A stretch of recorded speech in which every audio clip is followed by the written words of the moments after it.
guys, I'm back at the apartment, so I'm starting on Kyoko's dress, and I have the pieces cut out. This is the back, and I have two of these, one for the lining and one for what you see on the outside. And this is the front. These open slices are darts, and this is where the keyhole is going to be. So the first thing we're going to do with these, because I also cut one out for the lining as well, so we're going to sew the darts together because we want our chests to fit.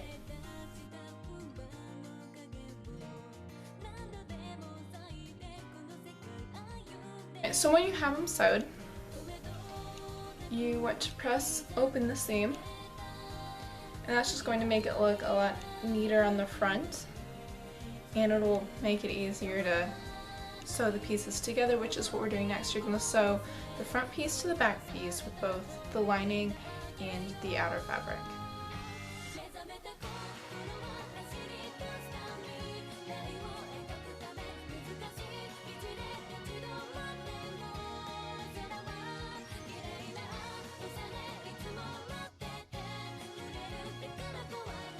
So once you have your front and back of each done, you're going to turn them right side out.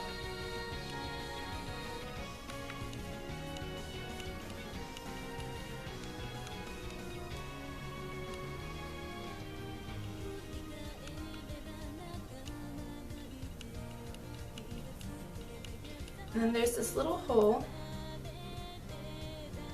that I cut into the front. And what we're going to do now is make a keyhole. So we're going to stack the right sides together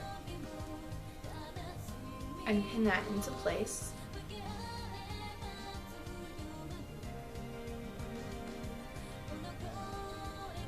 Once you've done that, you're going to take it to your sewing machine and sew around it.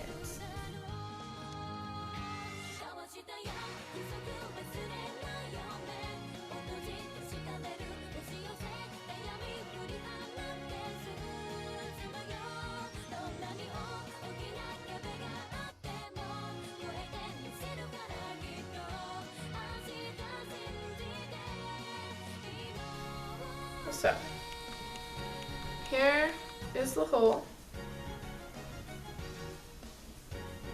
sewn together, and now we're going to flip everything like so.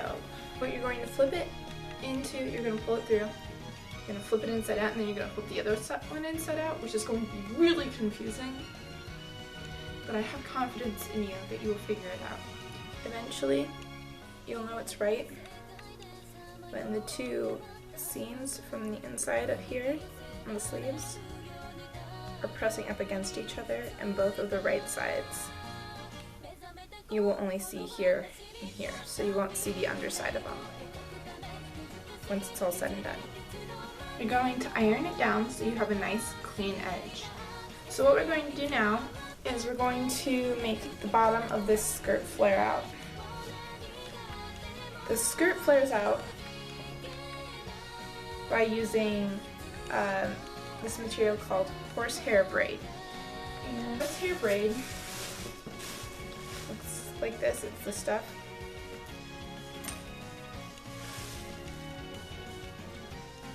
And it's got these woven edges, and you can pull it that,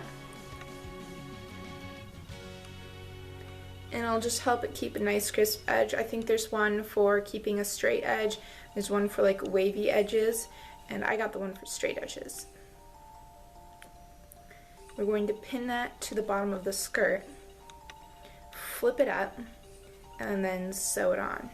When you pin your horsehair to the hem of your skirt, you want to pin it on the outside, so where this nice seam is, right here, you're going to sew it on that part, which I didn't realize before, because then you're going to flip it under so that it's on the inside of the skirt. So after pinning it, you're going to sew it on.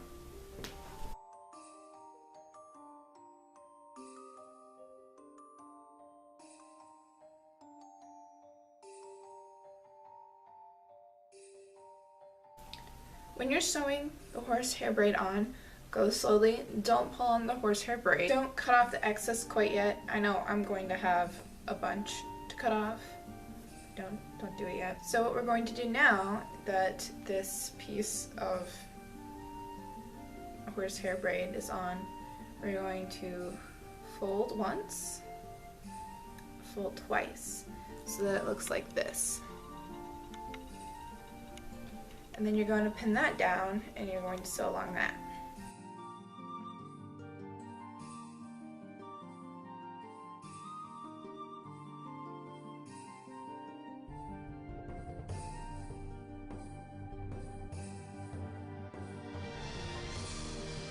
So here you can see the difference the horsehair braid makes, because this is how it's laying without it, and this is with.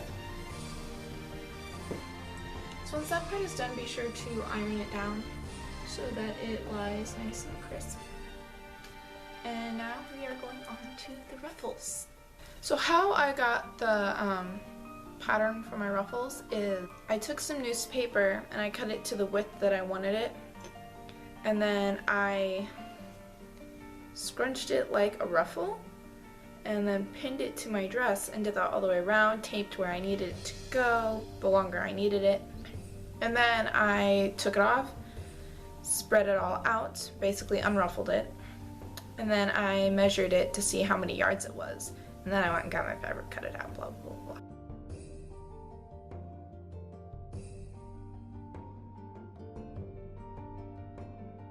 So once you have your 2 stitches, it looks like that, you can tell it's already ruffling. You're not going to cut these off. You want these. So how you get your ruffle is you just take one, and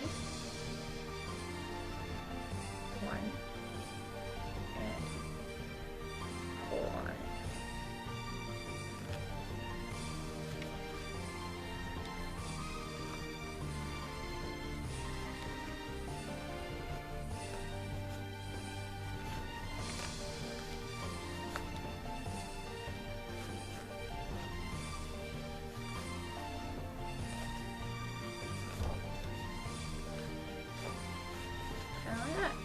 You're gonna do that all the way down. Whether you think you need to go all the way down or not, you need to go all the way down. And then you can adjust it to what you need. Once your ruffles are the length and the look that you want, unpin them. Let me make this more difficult. Unpin them and sew over them back, make sure to back stitch a normal straight stitch so that they stay in place while you're actually sewing them into place, if that makes sense. So then you can actually attach them. I'm going to pin mine to the lining. That way I can just mess with everything else how I want to. When you are pinning the ruffles to the skirt, make sure to roll under the hemline if it's not already rolled over because of the horsehair braid. Make sure to roll it under so that you have a nice looking hem. We have the ruffles on the inside to look like this. Now we're going to pin it to the outside and sew it. And the only part that we have to roll under is this front part going down, because this is already rolled under nicely because of our horsehair braid.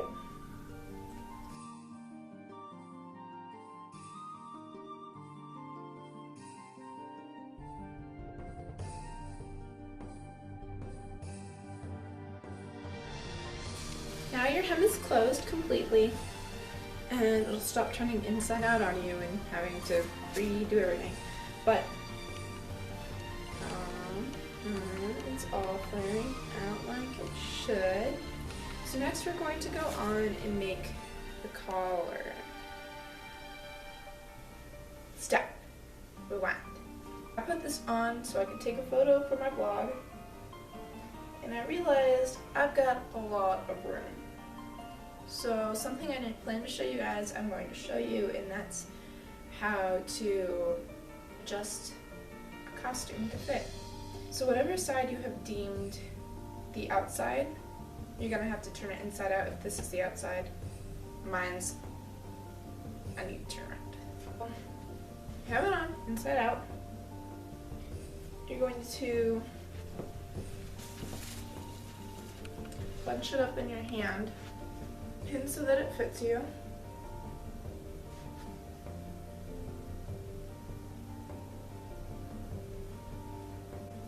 Along the seam.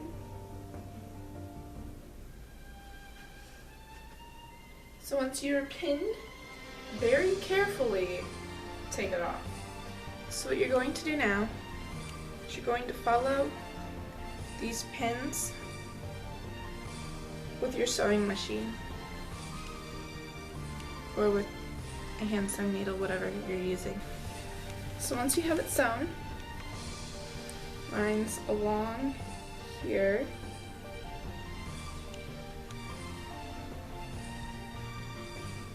You're going to cut this chunk off.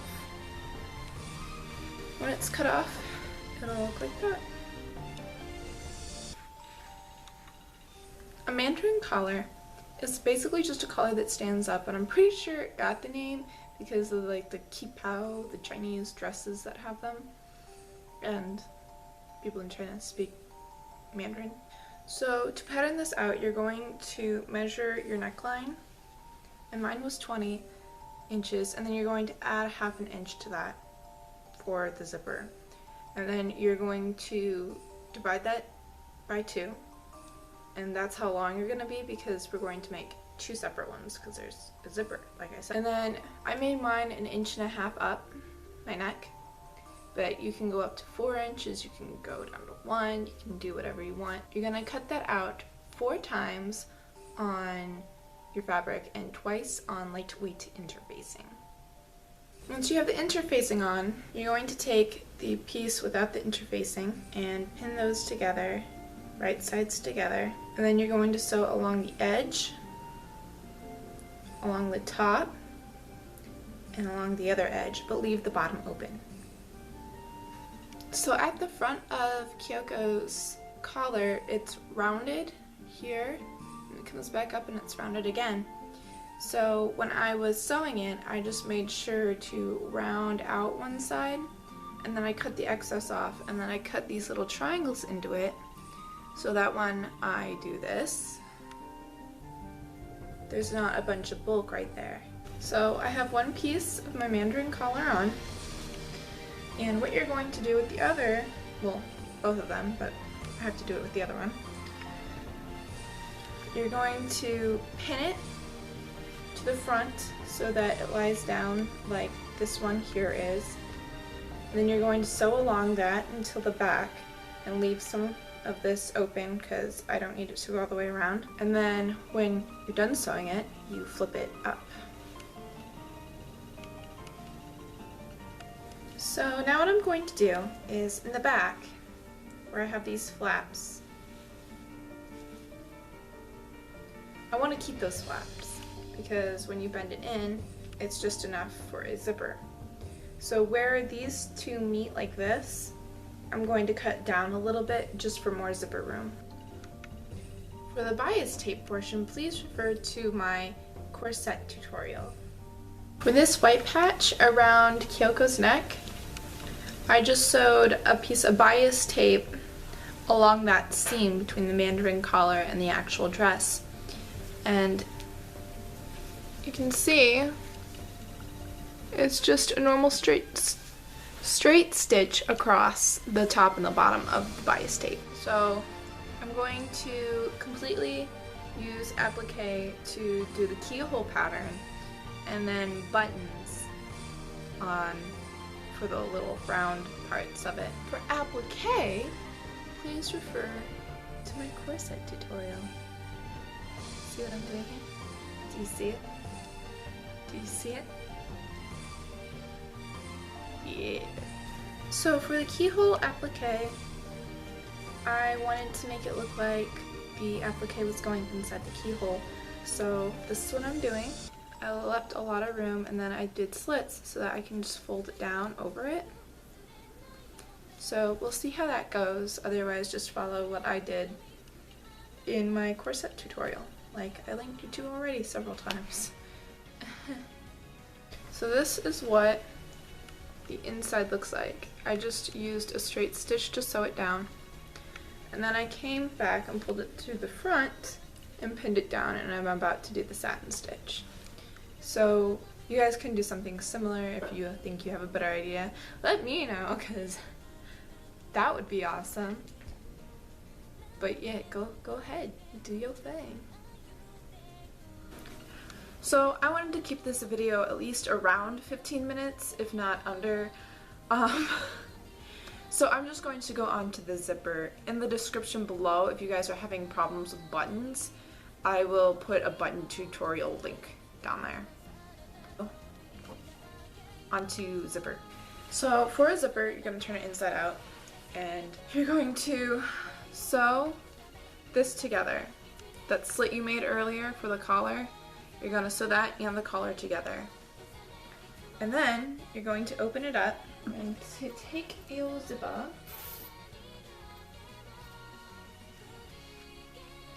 and you're going to tape it inside with masking tape or painter's tape. So the reason I do this is because the tape doesn't leave any residue on the needle or the fabric, because it's meant to come off of places. So when the stitch goes through it, when you take it off, it'll just, where it's stitched, it'll just rip right off. So for sewing a zipper on with a sewing machine, you need a special sort of zipper. So for sewing a zipper on with a machine, you need a special kind of foot. The foot that is usually on a machine looks like this. This is your normal average foot. This is a zipper foot. You have it sewn on, and I went all the way to the bottom, turned around, and then went across, and then turned around and came back up. I didn't ever stop the sewing process, I just turned it. So now you're just gonna rip the tape off.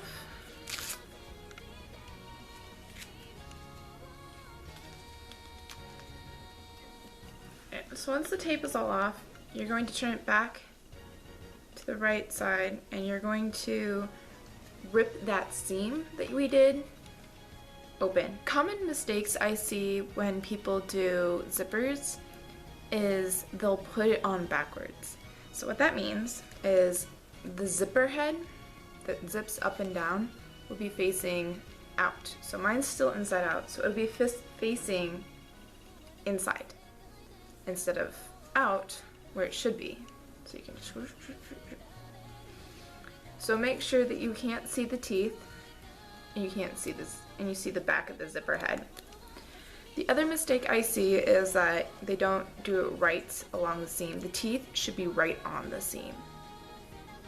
So as you're taping it down, double check that you're rolling it right across that seam line. So once you're happy with your zipper, you can clip these off so you don't have big chunks. Voila. So this is what it's gonna look like when it's done. I'm gonna have